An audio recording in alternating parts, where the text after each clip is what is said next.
Right, the creation kit. Many heard about it, even more feared. The creation kit is something that both writers and implementers and level designers, and probably also to 3D while we're at it, should at least know a little bit about. Oh, it says variable gold 001 is undefined. You need to add the gold as an alias as well. Oh, I don't think it says that here.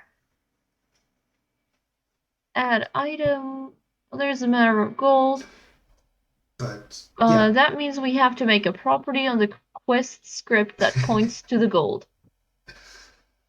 Oh. just do know, Hendrus, that you are in the recording and that your stuff might Oh already be scaring no! some writers. It's totally fine, don't worry about it. Okay, so because I'm recording this, you are probably not going to do this when you're a writer. Don't worry about it. Abutus is going through the dialogue and quest implementation tutorial, and she's arrived at the more advanced stuff that's called scripting. This is not what we're here for. So yeah, the creation kit. The creation kit is mainly split into three parts. We've got the object window. This is the top left corner. The object window really is your encyclopedia when it comes to everything in the CK. If you're looking for a chair or a stool or a chest, chances are it's somewhere in there, and I should probably quickly close down Steam. Else I'm gonna have people popping up in my corner all the time. So, if you're looking for NPCs, or if you're looking for items, they can be found in the object window. Next up is the cell view. The cell view is the place where all the cells go, or all the places. Interiors and exteriors are divided into cells. Basically, a small room filled with whatever you want to put in there, and they can either be, in fact, interiors or exteriors. The exterior means outside, interior is inside. So dungeons, houses, those are interiors, and the rest is exterior. Except for special cases like Blackreach or Songard that are so big that they warrant their own exterior wall space. Next up is the render window. There's the big blank stuff over here. This might be flickering for you right now if you are loading up the CK. That might just due to some drivers being funky. Nothing's broken yet. It just tends to flicker with newer drivers for some reason. So to actually properly load up Skyrim and everything, you want to hit File, Data, and then you are presented by a small table with everything you've got installed, like your Skyrim, Update, Dawnguard, Hellfire, Dragonborn. Those are the main 5, and then everything below is just stuff you've gotten. So for me, it's modcon stuff for Atmora, Sky UI, Sky Art, and these CC stuff. Those are the Creation Club content that you've got downloaded. So if you've got the Anniversary Edition, you might see some more CC in this data folder. Right, now to actually get started, we're going to make a very quick and simple MVC today. So we only need the Skyrim ESM. Depending on the project you're working on, you will need to have the Skyrim, you need to have all the 5 main ESMs installed or active, and then BS assets and the actual plugin for your project like Atmora or Roskia. They have their own ESMs, with BS assets being basically just an asset library that's shared across Beyond Skyrim provinces, just to make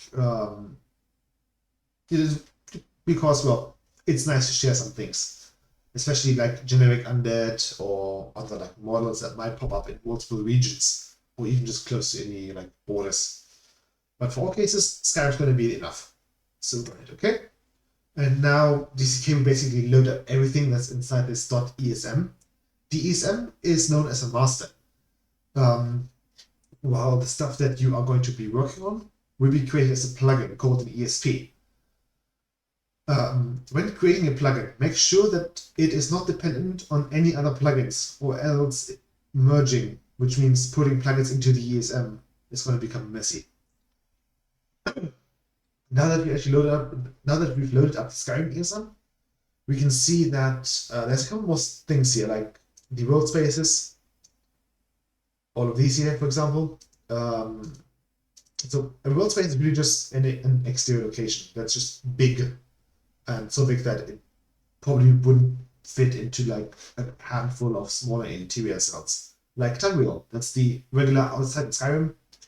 We've got Somgard, we've got Solitude World, that's the inside of the Solitude city.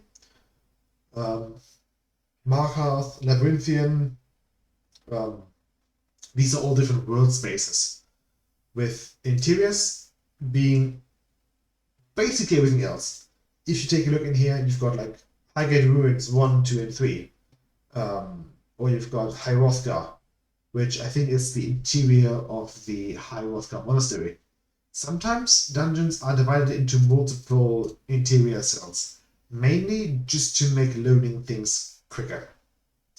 Think of it as the little loading screens between, like, oh yeah, you start in the temple, then as you descend deeper, you go into the crypt, and then even deeper into the catacombs, where you actually have to go through a loading zone. That's it. So whenever you have a loading zone, you're gonna go to a different interior cell when you play Skyrim. There's also going to be a lot of what's known as wilderness, which is actually it's not in the interior, but in the exterior. That's a lot of it. Wilderness are just unnamed cells that might have nothing in them. Like this one only has a tree in there. This one's got a bunch of stuff in there. But for the time being, we actually don't really need those. Today, we're going to focus a bit more on proper NPC implementation. This means that we're going to take a quick peek at how NPCs are created and how you can implement a dialogue into these NPCs, which is something that is pretty good to know for a writer, because that means you get to experience A, what it's like to implement, and B, what's possible and what isn't, and C, hopefully encourage you to further descend into the rabbit hole that is the creation kit, because it's funny. Having things just break for some reason may either put a damper on your mood or make it even better, depending on what exactly breaks. For example, a small anecdote is that during the creation of the Skyrim intro, I'm just going to quickly talk a bit because I need to actually look and load up my NPC document, which I've gotten somewhere. So during the creation of Skyrim's intro scene, things didn't really work out. The scene, as in the carriage ride, would just break really easily. And after a lot of trial and error and just testing things, they've noticed that a nearby bee would fly into the path of the carriage, and because a bee has collision, it became a problem for the horses, and they just went haywire. No pun intended on the second one. But yeah, so today we're going to implement an NPC, which I've popped over from the old Hard Screen Emperor Zoom collaboration. This was a project that kind of saw the light of day, but kind of also didn't, because we didn't really finish everything we've had planned. So we've got a couple of leftover NPCs, and this is just one that I've written a while ago. And we're going to implement like the first like 2 dialogue things here to just show people how the creation kit works. Another helpful thing I should probably mention before actually getting started is the Beyond Skyrim wiki, which has everything that you may ever need in every discipline, like 3D, animation, concept art. This bad boy got everything. And with implementation, we have a buttload of different guides and courses available which you can read through in your own leisure or at your own leisure. And it's also just a good resource to have on hand when you're not really sure how some things worked again. And the other one is the creation kit wiki. That is, I think, ckjuliusp.net. There we go. Where you can also just look at tutorials and search in the creation kit wiki if there's anything that you might need, like, let's say, a speech check. And then, boom, dialogue, speech check tutorial. Isn't that easy? And everything's also put into, like these little text boxes and pictures, so you exactly know what's supposed to be where. Just things to know, because it will make your life easier, both as a writer and as implementer. Because for writers, we've got in the conditions. These are things that you can check for in dialogue. There's a buttload of let's see, packages. Was this supposed to be a list in here? But yeah, there's a lot of conditions you can actually check for. Oh, yeah, here's the overview. I'm going to show those in just a second on the CK side of things. So, let's get started by creating our actor. The actor would be the NPC himself. Actually, it's... yeah, it should be actor. Yeah, right, actor, there we go. So in order to create a new NPC, what we're going to do, hit right click, new, and this should open up a big old box where you want to type in firstly your ID. Well, not your ID, but the ID of the character you're going to implement. If you are part of a project, there's always going to be a prefix here. For Citadel, it's CYR. For Admora, it's ATM. For Warskria, it's ROS. And for example, for the Hearthstone Arts project, it's HSI. This NPC was part of the How to Read Emperor collaboration, which is why I'm going to quickly use the How to Read Emperor prefix, HTBAE, or Potbay, because that's way funnier. There we go. So his name is Antiochus II, and short name for the friends, Antiochus. There we go. So let's actually just quickly create the NPC so that they are in the list here. Also, when it comes to some things, you want to create them first and then open them up again, because that means that the CK has finished loading them. Right, let's get started. This down is just a preview, and we're going to start from, let's just start from the left here. So, we've got a couple of things over here. First one is going to be is char gen face preset. You don't really need that. If you put something down as a preset, you can use it as a preset in character creation.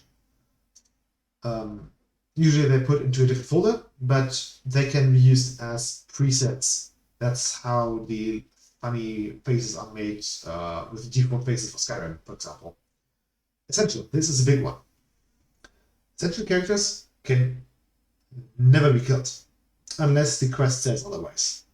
Think Ulfric, Tullius, Balgruuf, Esbern. These are all essential NPCs. Their health can never hit 0. They're gonna only hit like 1, and then they go into the bleed out animation, which is them kneeling on the ground, trying to catch their breath while healing up again. This is what essential means. They cannot die, but this is a status that you can revoke from NPCs at your leisure. So if you want to, let's say, have a Civil War quest line where you kill the leader of the opposing faction at the end, that's how you do it. You put them essential until they're out. So essentially has a small brother called Protected. And the Protected flag means that an NPC can only be killed by the player, only if the player really does the last hit. Think Lydia, any mercenary followers.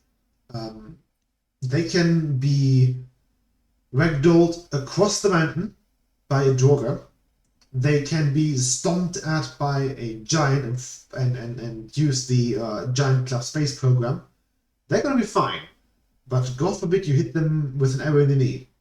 They're gonna die.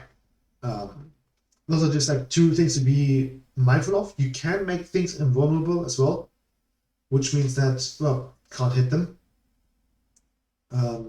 But yeah, encumbrance is rarely used. I think it's really just inventory management for NPCs to make sure that the player just doesn't have someone be sworn to carry their birds and then just load up all of Blackridge onto them. Respawn, this one's self-explanatory. These NPCs can respawn, mostly just there for like generic NPCs like guards, bandits. They're gonna respawn when you kill them because obviously they're expendable. Unique, there can only be one NPC. It's gonna be the Highlander basically.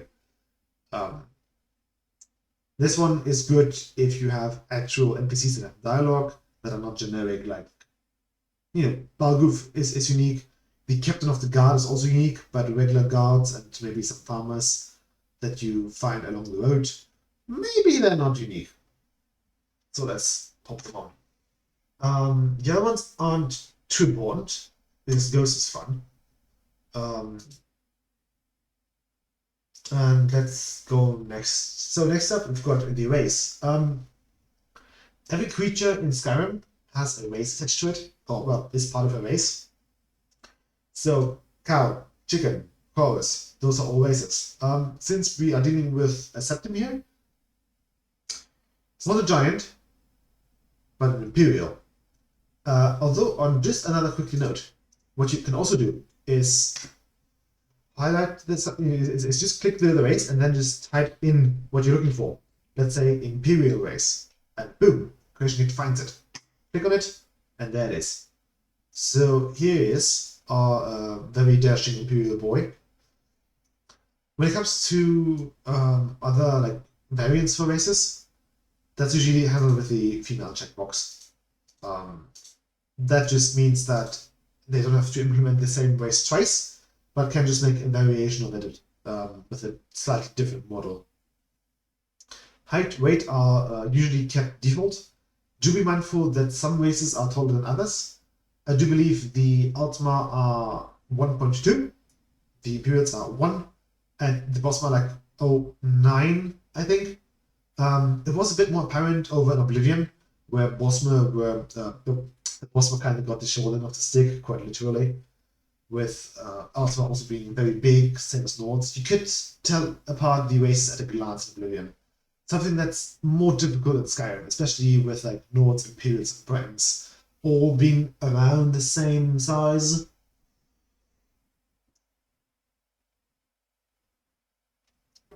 Right. Next up are stats. Stats are not going to be too important unless you're dealing with like an enemy or a really important warrior type of person. Every class comes with their own skills and their own level. So every NPC comes with their own class, and that class brings with it skills and base stats. These classes can be found here. Let's see, what do we have? These are all the trainers, vendors.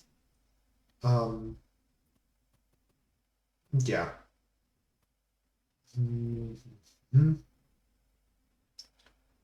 Most of those are just really there in case the NPC is used for combat. So let's just go with, I don't know, the Assassin Fort. I think that was fun. Although the Assassin doesn't really have any unique skills, to be honest. What about the Mystic? Do they get maybe more Magicka? They don't. Okay, that meant that. You can also just directly edit those skills and those stats, but that's not going to be too important when you do implementation, because it's probably best for others to just deal with the fine print. Keep in mind that a lot of NPCs are going to be tested previously either way. So if an NPC is too difficult, maybe you just tone down the level. That is stuff that comes at a later stage. Right, NPC can be part of factions, like the Graveyards or Alduin faction. So these also extend to so-called crime factions. So whenever you so factions are like, you've got a household, the household is living in a city or in a town or part of a hold. Mostly factions are just there to make sure that everyone's got access to the house they're actually living in, and to ensure that if you steal something from them, then either they and their mates get angry at you, or just to make sure that the bounty is added to the correct hold. When you do an NPC for a project, usually each house gets their own faction, like here with Iverstead, the Fellstar Farm faction, or with the Markarth Omulok faction. That's like the Omulok house, I think. Adding to that, NPCs can also have relationships. They need a unique ID, and then you can just have a parent and a child NPC. Not parent and child as son and father, but just parented in the other like IT sense. Where you can also set their relationship level. The level is going to be important when you're actually going to deal with, like, okay, when does this open up? When can this NPC become a love interest or a marriageable option, or even just a follower?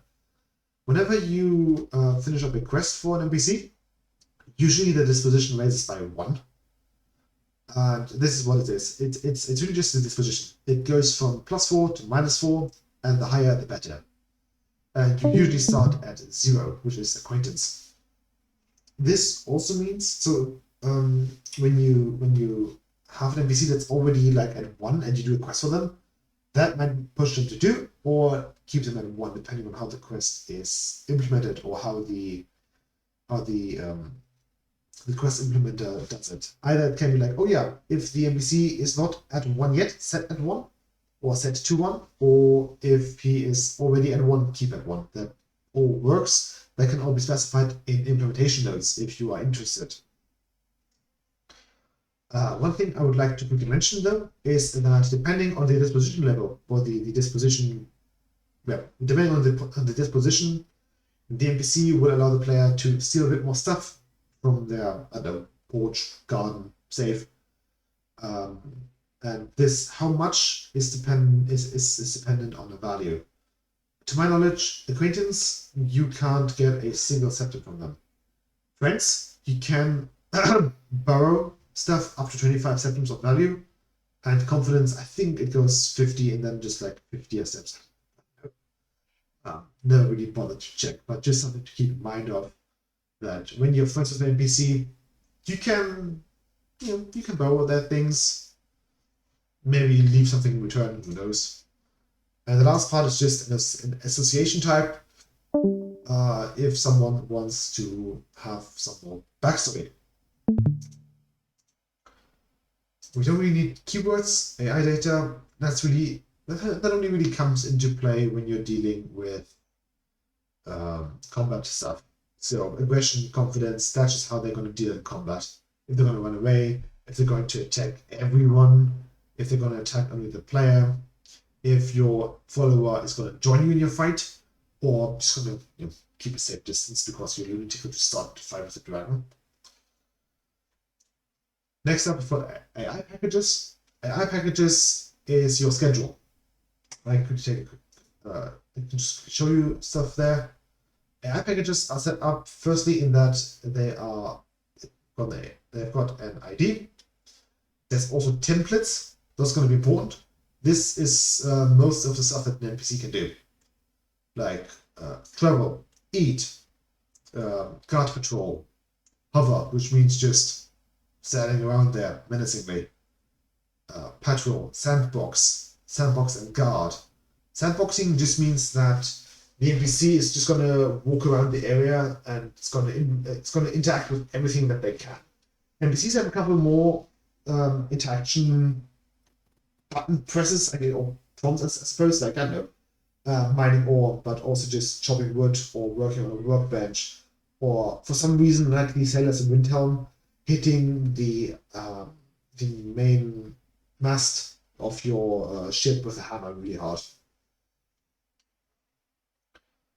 These are all just different pieces of stuff on the schedule that you can easily use that are templates. You can also sleep or sit. And in most cases, it's really just telling the NPC to travel and then pick a location, and then just see what they're going to do with it. There's flags, which are like, once per day, has to do this. Can ignore combat, can ignore combat and conditions. Conditions are usually just used when you've got anything on your schedule that depends on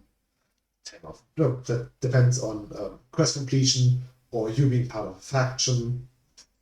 For example, once you've become part of the God of Widow faction, I think Feralda is going to be standing less on the bridge, but I'm not too sure actually. Something like that. You can also have quests become changing points for your schedule. Maybe your NPC works in the mine, and then the mine caves in as part of a quest, and then the NPC can't work in the mine anymore. So they're gonna, I don't know, sit around the tavern and drink all day. That's really what they might do. This is how you actually set up a schedule. You choose the time, the day of the week, the month, date, if you want to. These are all optional. And then you can just say, okay, yeah, this thing starts at 6 a.m. and it's gonna take them about like 3 hours to complete. And that's the entire schedule part. Which is why we really recommend going with the 24-hour clock thing, so that it's quite easy to it's easy for the implementers to spot, okay, this is when the NPC starts and this is how long it's going to take them.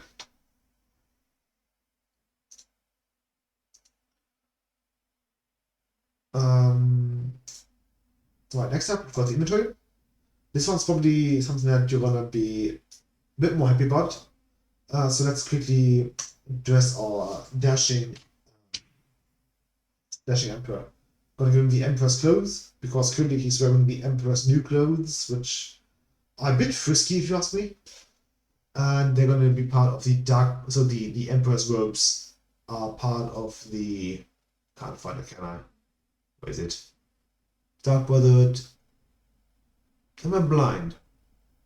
Jester, Emperor. There we go. And just quickly update it. We can see that he's now dressed the part as Emperor, and we can also give him his inventory. So, if you pickpocket an NPC, usually they don't carry around a lot of stuff, and they also always seem to carry around like the same sort of stuff. Like the beggars also gonna have somewhat around the same amount of gold. The Jarls, usually goblet, gold, maybe a knife in there somewhere. This is stuff that's known as a leveled list. So if you just right click and add something new, we can take a look at the pockets, which are not in pockets but at loot, aren't they?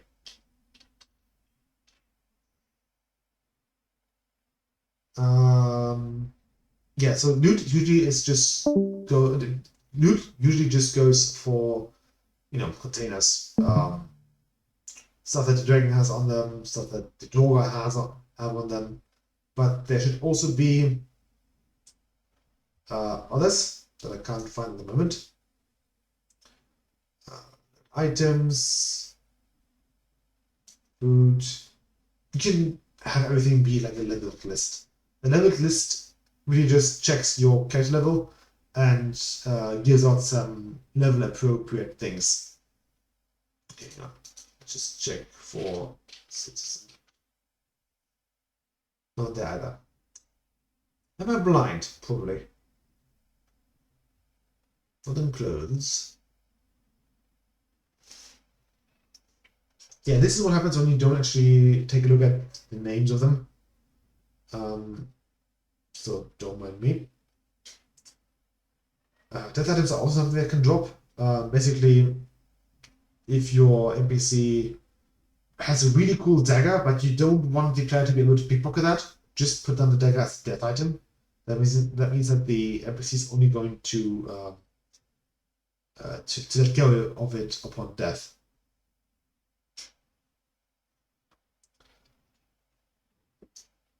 It was in here somewhere.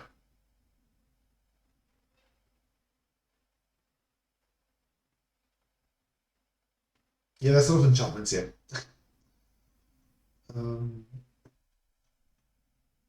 Food, that's all. Potions.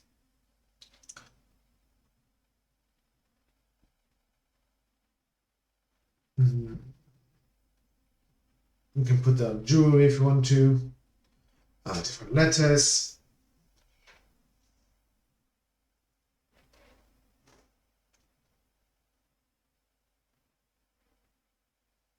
Bandits.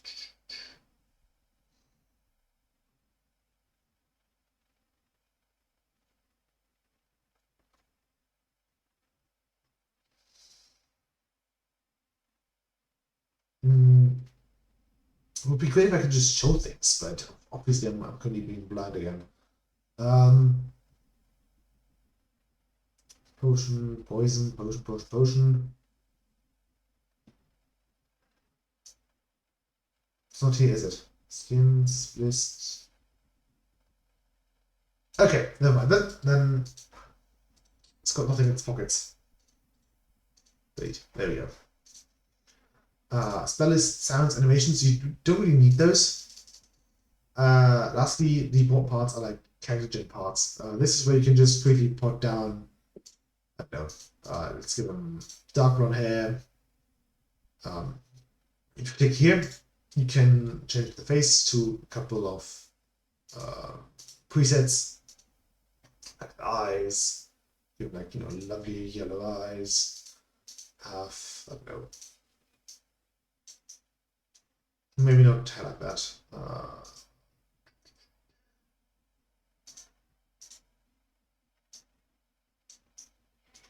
Yeah, that might work. Right.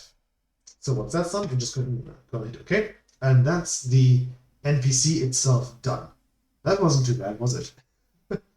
Now comes the fun part: dialogue. We're going to do so. Dialogue is handled through quests. Almost everything in this game is handled through quests. You can always see in the object window here that there's a lot of scenes and there's a lot of dialogue in here. So we're just going to join them and make a new dialogue. The Emperor, dialogue, usually anti or there we go. Usually most of the quests put into this K are invisible to the player. They're just going to run in the background, and usually each household has a different dialogue quest for the dialogue of the housemates, or the inhabitants basically. So if you take a quick peek in here, there's not that much there. Luckily we can change that by hitting OK and then loading up the same very quest. Because that way the ZK can fully load everything, and boom, it's there. Isn't that lovely? Right. Let's really go over quest data. Quest name, that's how it's called. Priority. Usually done at 30 or 50, it's a proper quest. Event, nothing too important. The type deals with the not work. So if you want your quest that you're going to implement, obviously, to have the Civil War not work, then just put down Civil War here. Easy as that. Quest stages is where the game keeps track of everything that's happening in the quests. If you have dialogue that unlocks through dialogue, so let's say your dialogue merges to questions, and then questions get, the dialogue unlocks the questions branch, and then the question branch becomes open. That's something that's done by quest stages, where think of a quest as a timeline, And each stage is like a little notch on that timeline, where you start at 0 and then you go all the way up to however much you need. Usually they're like around 100 to 200, but they go up in like 5 to 10 increments each. So let's say you want your dialogue to unlock a question branch, or let's say you are at the tavern and you get a rumor. That rumor is going to put the quest stage from 0 to 5 once it's done playing. And at 5, the quest gets granted. That's usually how the rumors work over in Skyrim. But this also applies to NPC dialogue. The player always starts at stage 0. And let's say player says something, asks something gets unlocked. You just have that dialogue line that unlocks something. Say, okay, this quest goes from stage 0 to stage 5. And then all that the unlocked dialogue does is see if stage 5 has already been achieved. And that's it. Sounds a bit technical, I know, but it's very easy to just pick up on. Quest objectives, you might know this, they pop up in the journal all the time. Quest indices, this is your list of everything that's going to be part of the quest. So if you've got a key, if you've got a quest reward, maybe a quest item, that goes in here.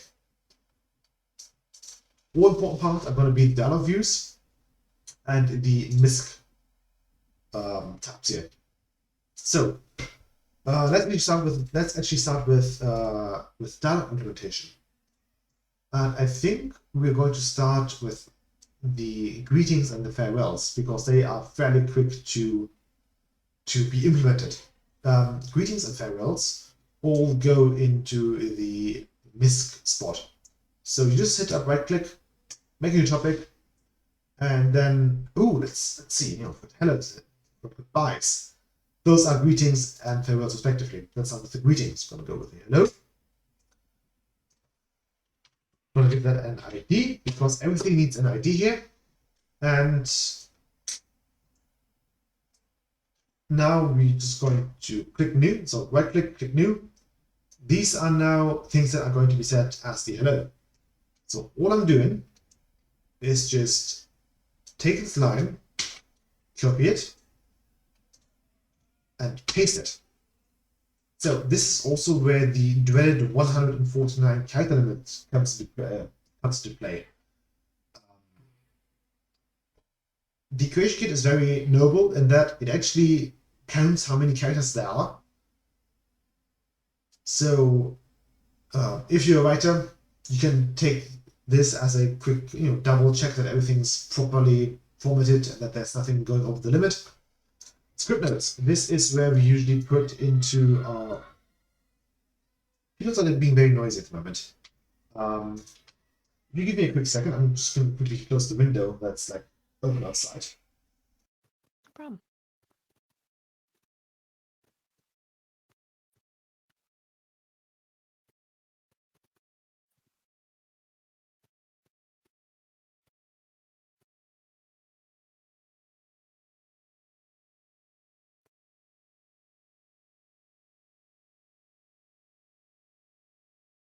Right, sorry about that. So yeah, script notes. This is where you can put in your VA notes. That way, they are not going to be lost somewhere. Let's see. Next up are animations. You can also add those if you want to. These are really just animations that the NPC plays while chatting with you. Usually those are idle animations, but they can also be a bit more funky, like the vampire feeding animation, or I don't know, applause, dragon perch stuff. Obviously, some things are restricted to certain models. So let's say a human can't really do dragon animations, and vice versa. Just for argument's sake, let's go with a idle drink animation for this one. The motion type, I think this refers to the gesture or the face or the look of it. Sorry, the look of the NPC. So I'd be very happy to see you. and the emotional value is going to be 75. The higher, the more expressive they are. You know, they can frown, they can smile, look angry, look, I don't know, look neutral, disgusted, puzzled, surprised, all the good stuff. And once you're done, you just hit OK, and you're brought to a second different window. This is where you can put into your conditions. So first of all, because this is a hello or greeting, and because this says first encounter in the notes, we're going to put in, say, once. That means that's only going to be said once, and only for the first encounter.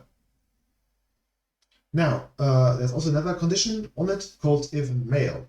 This is done via conditions. Basically, a condition has to be true or fulfilled in order for the file to be, well, in order for the line to be played. So in this case, we're going to hit up a new condition. We're going to go get is sex, where we check on the player's gender. The run on just means that this can either be run on the subject, which is the person talking, or the player. And in the player's cases, it's going to be checking for either player male or player female. We want the player to be a male here because we mentioned them being a new emperor. Okay, gonna have equal to 1, which means it's true. If it equals 0, it's false. Like, you know, your regular binary stuff. Okay, so once the player is male, this thing is being said. Unfortunately, this thing is being said by everyone. So in order to get around that, we're going to get another condition. Get SID, and now we're going to take a look at HTTP and get the Antiochus here, the actual actor, the NPC. So in order for this line to be set, the speaker has to be Antiochus and the player has to be male. These are the important parts. If you forget about the get is ID condition, that means that everyone can say it. So let's say you're writing, I don't know, a merchant in Valenwood who complains about the very humid weather and how that really easily spoils the meat. If you don't format this correctly, the same can be said by a, I don't know, by the Jarl of, I don't know, Winterhold. So always make sure that you've got the get is ID done. You can also, if you want to do multiple lines, right click this and copy the condition for later. Going to be very nice. Then you hit OK. And that's the first greeting implemented. Congratulations. We're not done yet. We're going to get the new one, or the next one. Gonna put everything into the box as well. Say once. And paste conditions and get another get is sex, this time for female. And again, we're going to run this on the player. So this line will now be set if the player is female and if the speaker is called Antiochus. Antiochus, more ones, which we're also going to implement. Now, these ones are not first encounter, which means they're going to be set at random. So, what do? Click random here and paste the condition. And now it's in the game. You can also just see that there's a lot of flags here. S means for say once, and R is random. Random always comes into play when we are writing with bullet points instead of the usual 1, 2, 3 thing.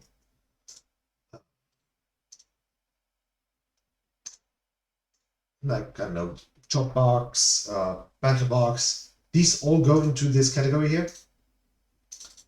Go to the new topic. You see them here. You can have idle box here, combat grunts, or like things said when shooting a bow, or when they notice a corpse. But we are not interested in that usual stuff. We are interested in goodbyes. If I can find them. There we go. Goodbye.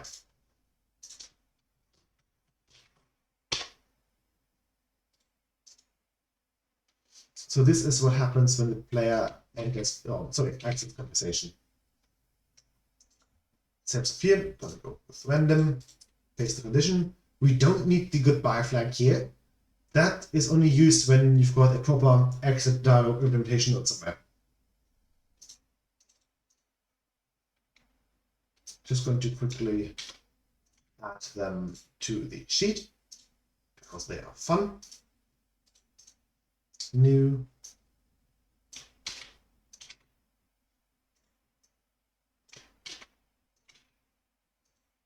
As you can see, dialog implementation is actually not that difficult. Especially when it's like just regular box. They can be implemented at a moment's notice. That. And we can also see all the conditions that are met with this bug, or that are to be met so that this thing is being played. So now we've got our hellos and goodbyes for the character. Let's move on to the lovely dialog views. So you can either use dialog view or the player dialog. It depends on your personal preferences. I like dialog views more because it looks cooler, so that's what I'm going to use. I'm going to do it in editor ID, dialog, and click it once, create a new branch, and call it dialog 1. So something that you may have noticed with how to actually write stuff with the current formatting is that we make use of these lovely dovey, these handy dandy dialog trees. This carries the purpose that this is more easily to both see on paper and in CK. If I'm just going to show you just a second. So dialog starts with, "What's with you? Are you a ghost?" And then the NPC responding, "My dear, this is the Ghost Council. This is where this stunning beauty you stand in front of has to reside after the untimely death." As a quick bit of context, this quest, or this NPC, was supposed to stand around in the Imperial Palace at night as like a ghostly emperor. So this is why they talk about being stuck here and being at the Imperial Palace and everything. So let's get started. We double click the golden box, or the not the outer, but the inner golden box, and we get this thing. We've got a topic text, which is going to be the player's topic or the player prompt. Again, there's going to be a lot of counting down on the side here. It's going to be very nice. There's also priority. Priority, basically, priority just gives you a way to implement with how they're being positioned in the dialogue, actually. So this topic, if you put a dialogue at priority 100, it would always come up on top. If that makes sense. Oops, I forgot the response. And the info is just the the NPC's response. So we go new, and you might already know this, but I'm just gonna copy these things into the thing. And since we've got more than one thing to actually respond to, we've got new. So we just right click the thing and do Control C, Control V. And now whenever the player asks, "What's with you? Are you a ghost?" the NPC first responds with this, and then with this. And we just paste the condition again, and that's done. That's 1.1 and 1.2 implemented. Congratulations.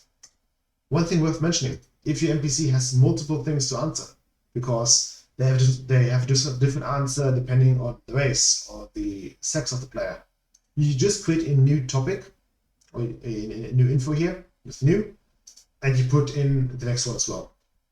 The way that the CK works is that it goes from top to bottom, sees, okay, we've got this thing first. Are there any conditions? This one only has if the NPC is, the proper NPC, but let's say the player is female, and this thing here has a condition, get is sex, male, true. So this can't be played because the conditions are not met. So the CK will take a look at the next column, where we've got a different line implemented with the condition of get is sex, female, true. And then the CK is like, oh yeah, all the conditions are met, we can play this one. And then the CK just plays that one. Easy as that. So this is now topic 1. And to further add to that branch or to that dialogue tree, as we do with the 1-2-1-2-1 and the 1-2-1-2-2 splits, we are going to simply right-click the more golden outer thing and add another branch. We're going to give them a new ID again. IDs always have to be unique. So in our case, it's just 1-2-1. This is just what I tend to go for. It might depend. It might be different from the different projects, but I just use the actual line numbering in the ID. You can also use your number if you've got but your word if you've got a unlocked questions and then the questions, that also works. If you just have the ID be like obey dialogue and Joker's questions, that also works. Right, gonna copy the text and bleep blub blub. Gonna implement a dialogue.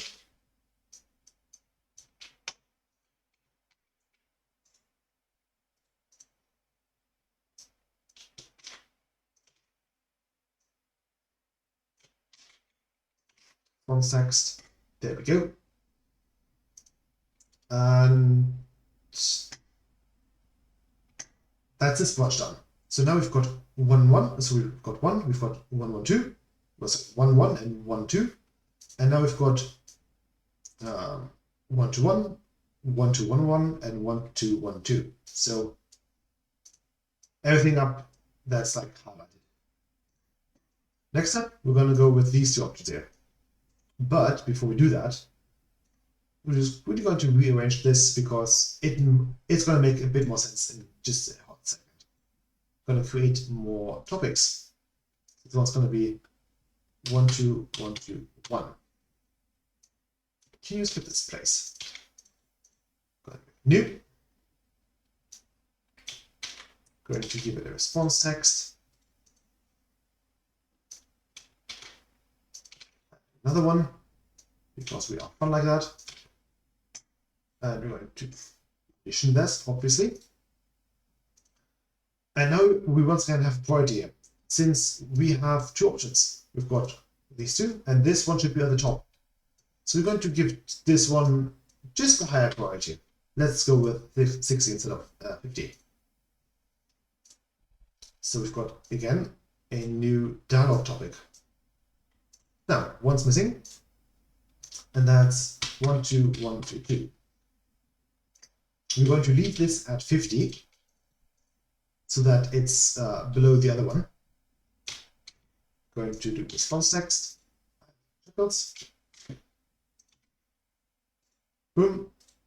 boom, boom.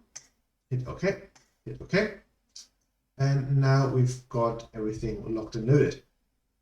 So there's one thing that you might have already noticed, and that's how I've been putting these things and how I've been ensure that they are nice and tidy. Now we're going to quickly link the dialogue. Right now, it's not linked. It's only going to play the first one because nothing's linked yet. So what we do is you're just going to click the lower column once. So we have this little pinchy finger emote, and all we're going to do is drag and drop onto the next thing. So we get a flowchart. Very fancy, I know. I'm going to do the same thing here and here. Alternatively, you can use the link to create add link. And then you can navigate to the proper quest and branch, and topic, everything that you may need. You can also use this to link to stuff. This is also what you're going to use when you go back to options instead of back to root.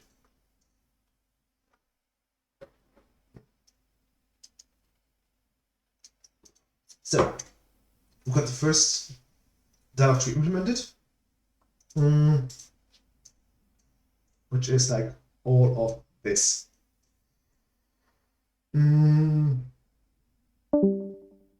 Okay, yeah, so we've got a couple more things left to implement, but that might actually become a bit long on the second time around. Let's try it out nevertheless. Right, next up, we're going to create a new branch. This is going to be dialog 2. And its topic. Once again, we're going to ask, and who are you? Create a new info. And go like, all proud. Oh, my name is, my name should be mentioned everywhere. Obviously, I'm this guy. Just quickly copy and paste everything.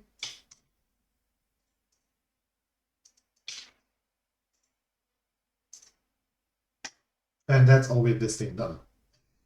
That's how quick it can go at times. But we also have a 1 to do, which is like, oh yeah, you should go here. Let's do this. I'm going to add the topic. It's going to be 1 to 2. There we go. We're going to give it a new info. And we do an invisible continue, and we add a link to the dialog 2, which is the dialog 2 topic here. Like this. Hit OK. Hit OK. There's also now an arrow. Sometimes the arrows can be a bit funky, as you can see them here. That's just DCK not knowing how to properly, have style. But everything's fine. Nothing's broken yet. We are fine. So, yeah, the NPC has been implemented some dialogue, implemented the NPC. The last important thing that I forgot about is the voice type. Voice types are also really important because each NPC has to have a voice type. Let's just quickly give him one. Male purpose voice type. And we are going to go back to the actor. And we are going to double click on him and give him the proper voice type. There we go. And that's kind of it. That's the absolute basics. Let's actually check it out. We're going to open up the interiors. We're going to head to, I don't know. Let's go with a small place. The Beyond Skyrim. I think it's in the right one, right? Beyond Skyrim. There we go. We double click it on the cell view. That means we're going to open up the cell and going to load it. So this looks a bit wonky, I know. Let me show you how to actually navigate in the CK first. So you can scroll in and out for zooming. You can hit M for the markers to just make it a bit less crowded. You can press and hold the middle mouse button to do panning shots. And if you press and hold Shift and then move your mouse, you can also pan like this. But wait, there's more. If you left click on something and highlight it, you're going to rotate around it, which is super useful. It's really good to use middle mouse button and Shift mouse movement to navigate tight corridors and spaces. That just makes it really easier because you are going to rotate over or you're going to rotate it around something. Don't be intimidated by the A posing that these NPCs do. That's just their starting position. We've got like an orc here. Oh, sorry, no. Let's bring you in. Right, never mind. Look like an orc from the side. Sorry. There's another couple of neat things you can do. If you hit, hang on. If you hit A, you can toggle between lights on. Sorry, lights off, lights on, lights off, lights on. This just means that any light sources that may be active are actually activated. And if you want to be all fancy and have the fire actually be a fire, you can hit the FX button up here in the top left corner with the waterfall. Because that's going to toggle animated stuffs like fire, waterfalls, grass blowing in the wind. That's done with animated lights and effects. There's also the Run Havoc sim, which is where we are just going to, simulate the Havoc engine. Let's do this with this goblet here. If we press the goblet once, we can see that like a bit of a weird square forms around it. This is the hitbox. And with W, we can rotate it if we want to along any axis. If we press E, we can move it up, down, left, right, whatever you want to. With S, pushing and holding S while moving up and down, we can scale things up and down. So let's really just move it up here and push the good old Havoc sim button. By the 8, I didn't expect that. The goblet, did as the goblet does and walks down. Press Ctrl Z to get back. Let's grab our lovely buddy Antiochus and we're going to move him into the frame. To do another design, all you need to do is take a step from the object window and just drag and drop them into the planet mare or any other cell. This can be done with anything really. You can drag and drop books into things, or in this case, a note. You can go with statics. Statics are things that just don't move. Like, I don't know, a model stuck in the basement somewhere. These are just like very compartmentalized naming schemes. So this is the right run castle. The right run interior castle roof base. So Dragon's Reach, I think. We've got Winterhold Spire. Might be a bit easier to think what this might be.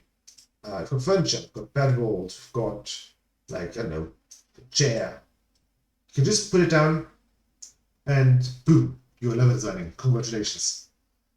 If you've ever played Sims before, that's all the level design really is. You just put things into place and make them look nice and tidy.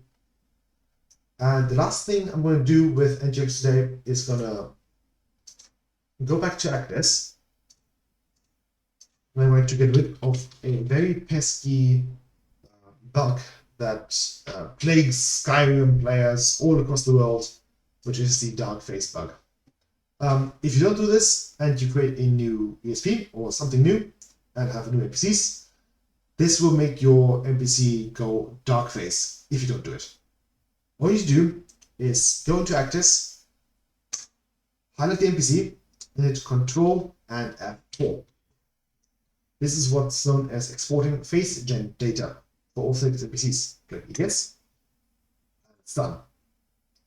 That means that a small file has been saved on your PC, and you can use that small file to, that small file will make it so that your NPC has their usual face color. Now all that's left is to save, and let's go hot and the Office. Boom! Your plugin has been created. Congratulations, you are now an implementer. So Now we can actually take a quick peek at our stuff in-game. You can already see it's already in there. So we're going to hit this check mark to activate the thing. And one last thing I forgot to mention is the so-called SEQ file. This is like advanced stuff, but you can use something called SSE edit to generate an SEQ file. Oh, right.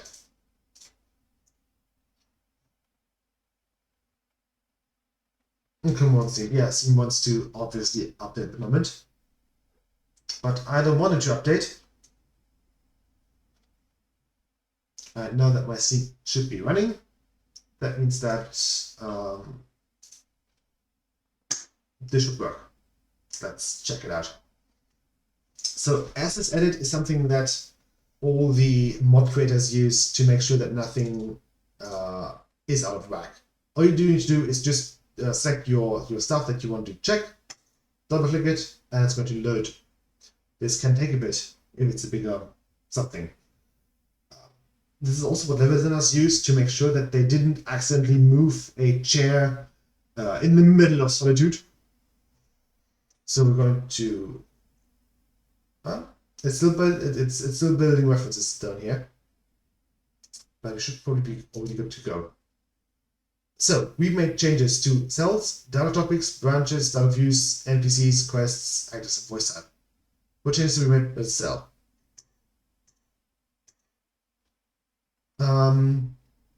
We probably just plop down NPC. This is the change we've made. If you did anything else, and you might have a cell thing just really shows you if you've done any edits to a cell, to a level, for example.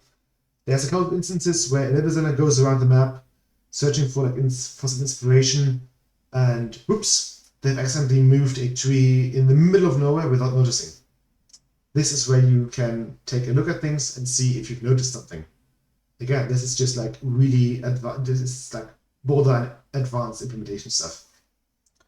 And to create the SEQ file, you just need to right click and generate the SEQ file. Bam, that's it. The SEQ file basically just means that you don't need to save and load your Skyrim game in order for a quest to become active. This means that your quest will be active the instant you load up Skyrim. If your quest is not active, dialogue will not be played. Now we can just quickly exit out of it. Going to head to Skyrim. Going to remember that it's Whiterun Beyond Skyrim that we need to load into. We're going to boot up Skyrim.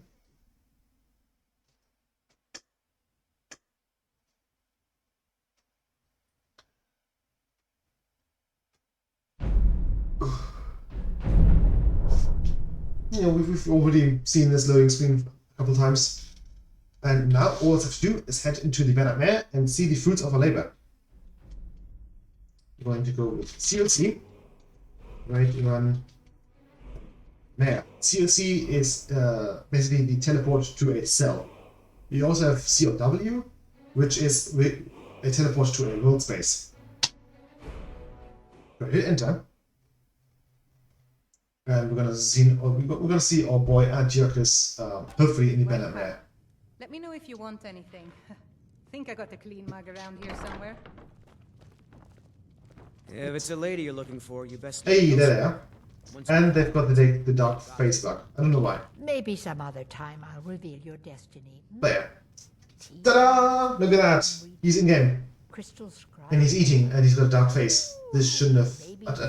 Wait. Oh, I didn't save. That's why. Oh, you can also see something. There was a small square thingy in the bottom. That's a. That was a an apostrophe that DCK didn't read because it was a special character implement, or was it basically so. Google Documents can be really cheeky at times. Sometimes they think that, hey, we can make this a special character. That's going to be cool, it's going to be hip. And those special characters can't be read by the NPC, but LCK. Most often it's the ellipses, or sometimes it's, well, the apostrophes. We've been down this road before, Mikhail. As you might already notice, My patrons the guy doesn't have any voice acting lines because, well, no one really voice acted him yet. You do raise a good point. What about the sweet maiden fair from Hadleyshire? So yeah, Well, that's not bad. But I was thinking Mogo's mead really that's kind of it, really. Whenever you've got an NPC that has exhausted their dialogue with a thing, they are immediately returning back to root.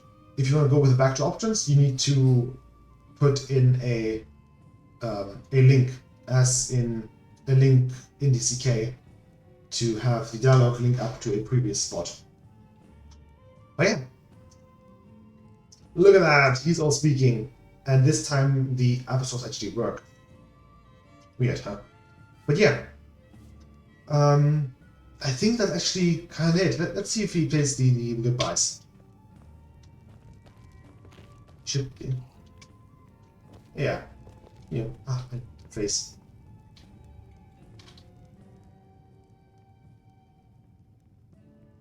Yeah. That was the greeting. So the first thing with the mates, that was the farewell. This is the greeting. Maybe some other time I'll reveal your destiny. Yes, please. Some other time. Leaves, Not now. palm reading, crystal scrying. Ooh, maybe trepanning. That was talkative. Ah, but yeah. This is how you implement an NPC. This time, actually, everything worked properly. So that's really cool. Oh boy. And as a last quick tip, if you bring up your console and you type in QQQ, you can end Skyrim quite easily and quite quickly. It's really nice to have.